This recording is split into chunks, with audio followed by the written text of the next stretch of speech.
बच्चू कडू आज मुख्यमंत्र्यांची भेट घेऊन कर्जमाफीबाबत चर्चा करणार आहेत। शिष्टमंडळाच्या भेटीनंतर बच्चू कडू यांनी मुख्यमंत्र्यांसोबतच्या भेटीचा निर्णय घेतलाय।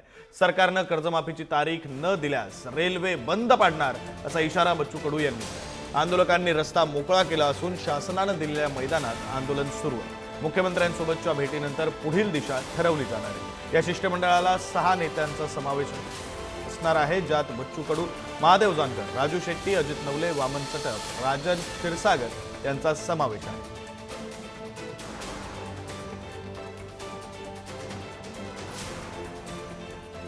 सुरू असलेल्या चक्काजाम आंदोलन अखेर शेतकरी नेत्यांनी मागे घेतलेला आहे। मात्र आंदोलन जे आहे ते नियोजित स्थळी सुरूच राहणार असल्याचाही निर्णय घेतलेला आहे। आज मुख्यमंत्र्यांशी मुंबईत चर्चा आहे शेतकरी नेत्यांची, आणि रात्रभर जे आहे ते नागपूरच्या या परसोडी गावाजवळ जे नियोजित आंदोलन स्थळ होतं, जे मैदान होतं, तिथे आंदोलनकर्ते अजूनही ठाण मांडून बसलेले आहेत। पाऊस आहे, एकीकडे चर्चेसाठी तयार झालेला आहे, सरकारही तयार झाले, नेतेही तयार झालेले आहेत। अक्षरशः 3 रात्रीपासून इथं सर्व आंदोलक जागे आहे। 2 रात्रीपासून आम्ही 10 किलोमीटर सर्व आंदोलक रस्त्यावर झोपलेलो होतो।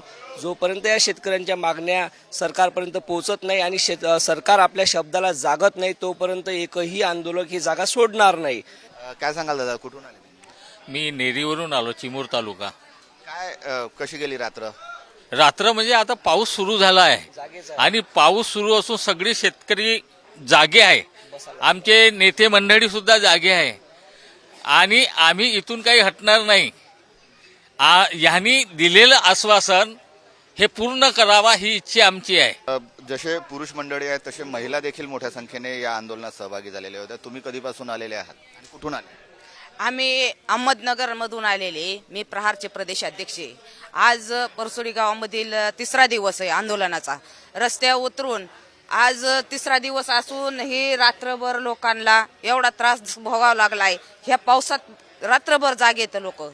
तर ह्या आमच्या ज्या बच्चू भाऊंनी 22 मागण्या मागितलेल्या आहेत, त्या सरकारने लवकरच मान्य केल्या पाहिजेत। कॅमेरामन मंगेश अस्सकसह जितेंद्र शिंगाडे, पुढारी न्यूज, नागपूर।